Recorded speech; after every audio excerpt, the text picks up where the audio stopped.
दोस्तों नमस्कार। बिहार की राजनीति पूरी तरीके से गरमा चुकी है और बिहार की इस गरमाती हुई राजनीति से न सिर्फ बिहार प्रभावित है बल्कि केंद्र की राजनीति यानी कि दिल्ली भी प्रभावित है और इसीलिए पूरे देश भर की नज़रें बिहार की इस पॉलिटिकल क्राइसिस के ऊपर है कि बिहार में अगले 2-4 दिनों के अंदर क्या क्या होने वाला है। लेकिन ये जो पूरा मामला है ये काफ़ी जटिल होता जा रहा है, काफ़ी उलझता जा रहा है और उसके पीछे वजह ये है कि कोई भी कुछ बोल रहा है ना। कभी आरजेडी के लोग कुछ बोल रहे हैं, कभी जेडीयू के लोग कुछ बोल रहे हैं, कभी कहीं से कुछ सूत्रों के हवाले से खबर आ जाती है, कभी किसी के सूत्रों के हवाले से खबर आ जाती है और ये सभी चीज़ें मिल करके एक सूचनाओं का एक ऐसा जाल बना दिया है जिसमें कि सभी लोग उलझ चुके हैं, एकदम कॉम्प्लेक्स बन चुका है। और सबसे मज़ेदार बात यह है कि इस बार ये जो पॉलिटिकल क्राइसिस है बिहार के अंदर, इसमें खुद बिहार के मुख्यमंत्री नीतीश कुमार उलझ चुके हैं और पहली बार ऐसा लग रहा है कि खुद अब वो फंसते नज़र आ रहे हैं इस पूरे मामले में। और इसकी शुरुआत जो अगर हम बात करें तो सारा जो बखेड़ा शुरू हुआ है ये एक तरह से नीतीश कुमार का चाल भी कह सकते हैं, है ना। लेकिन दूसरी तरफ ये भी है कि अपने ही चाल में खुद फंसते हुए भी नज़र आ रहे हैं। ये मुख्य जो विवाद का वजह रहा है वो बिहार विधानसभा को भंग करने को लेकर रहा है। नीतीश कुमार चाहते थे कि बिहार विधानसभा को भंग कर दिया जाए और लोकसभा के चुनाव के साथ ही इसका चुनाव संपन्न करा लिया जाए। लेकिन दूसरी तरफ जो लालू परिवार है, लालू यादव तेजस्वी जो है डिप्टी सीएम, वो इस चीज़ को लेकर के राज़ी नहीं है, इस चीज़ को लेकर के तैयार नहीं है और यहीं पर मामला फंस गया।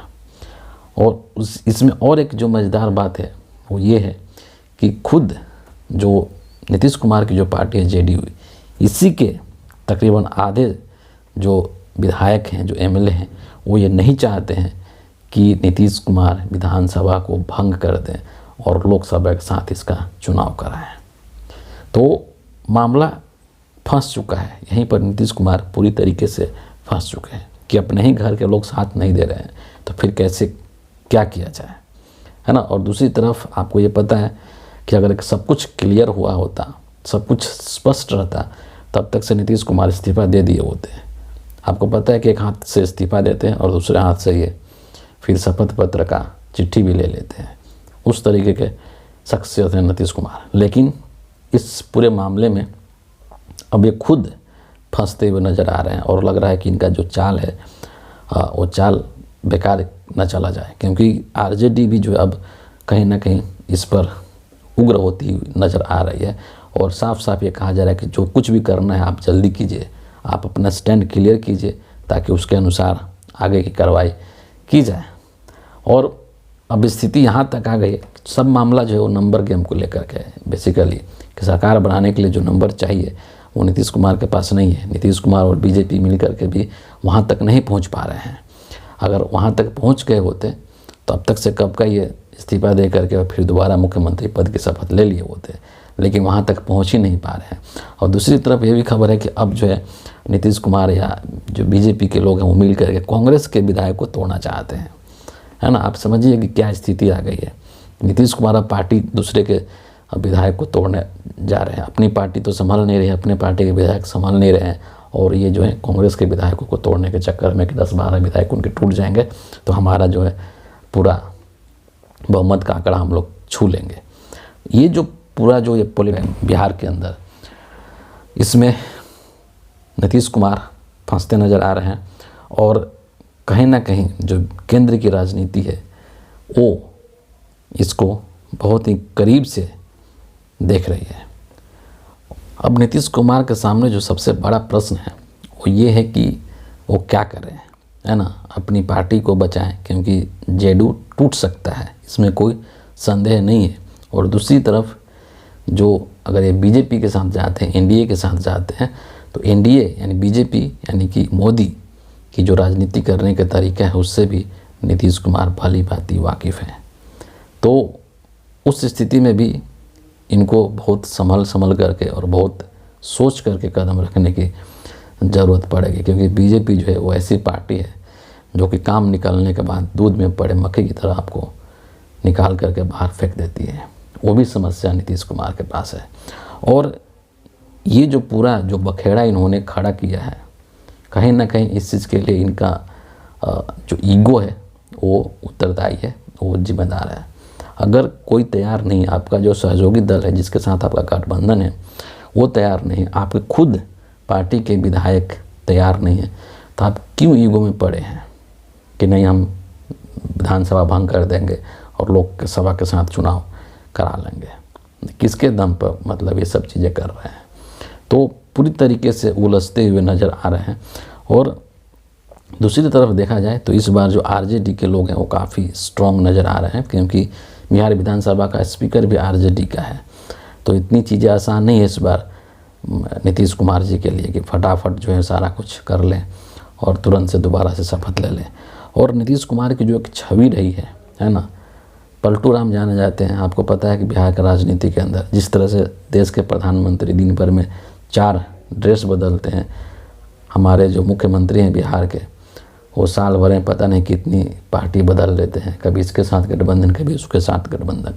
तो इनकी जो एक विश्वसनीयता है, जो साख है, वो काफ़ी धूमिल हो चुकी है। इनको ये सोचना चाहिए कि इतनी उम्र दराज हो चुके हैं, 72-73 साल इनकी उम्र हो चुकी है। अब कितने साल की इनकी राजनीतिक करियर है? 10 साल कर लेंगे, 12 साल कर लेंगे, 15 साल कर लेंगे ज़्यादा से ज़्यादा। तो एक तरह से अपने जो राजनीतिक जीवन है उसके अंतिम पड़ाव पर है। और अंतिम पड़ाव पर इनको कुछ ऐसा नहीं करना चाहिए कि इतिहास में इनको एक अलग तरीके से याद किया जाए, है ना, गिरगिट रंग बदलने वाले नेता के रूप में याद किया जाए, जिनके ऊपर कोई भी आसानी से विश्वास नहीं कर सकता है। और जिस तरीके के प्रकरण ये कर रहे हैं, तो उस स्थिति में इनको एक बहुत ही अवसरवादी, मौका परस्त नेता कहा जाएगा। और इस बार जो है सिर्फ ये बिहार की राजनीति ही प्रभावित नहीं हो रही, बल्कि जो एक बड़ा गठबंधन बनाया गया इंडिया अलायंस, उससे भी ये जुड़े हुए हैं। और सबसे बड़ी बात ये है कि इंडिया अलायंस की शुरुआत ही इन्होंने किया था। सबसे पहले ये नेता हैं जिन्होंने कि अलग अलग राज्यों में जा कर के वहाँ के नेताओं से मिलने का काम किया था और उनको एक छतरी के नीचे लाने का कोशिश किया था। और जब इंडिया अलायंस अपने मुकाम की ओर बढ़ रहा है मजबूती के साथ, तो अब जो है ये अगर उनको धोखा देते हैं तो बेशक से बिहार के अंदर तो सरकार गिर जाएगी, लेकिन उससे भी ज़्यादा नीतीश कुमार की साख गिर जाएगी, नीतीश कुमार की विश्वसनीयता गिर जाएगी। और इनके ऊपर कोई भी नेता विश्वास नहीं करेगा, कोई भी पॉलिटिकल पार्टी, चाहे वो बीजेपी हो, चाहे आरजेडी हो, चाहे कांग्रेस हो, चाहे हिंदुस्तान की कोई भी पार्टी विश्वास नहीं करेगी, क्योंकि ये आज आपके साथ हैं, कल ये किसी और के साथ चले जाएंगे। तो इस तरह की छवि के साथ मुझे नहीं लगता है कि नीतीश कुमार को अपने राजनीतिक करियर का अंत करना चाहिए, राजनीतिक करियर का समाप्ति करनी चाहिए। और दूसरी तरफ ये सब चीज़ जो हो रहा है ना, इससे नीतीश कुमार की कहीं ना कहीं एक तरह से इनकी बेइज्जती भी हो रही है।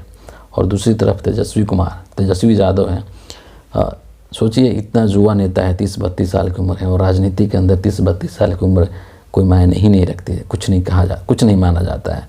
लेकिन जिस तरीके के राजनीतिक परिपक्वता का वो परिचय दे रहा है वो व्यक्ति, वो बहुत ही काबिल तारीफ़ है। और बिहार की राजनीति में एक बहुत बड़ा चेहरा आज के डेट में बन चुके हैं तेजस्वी यादव।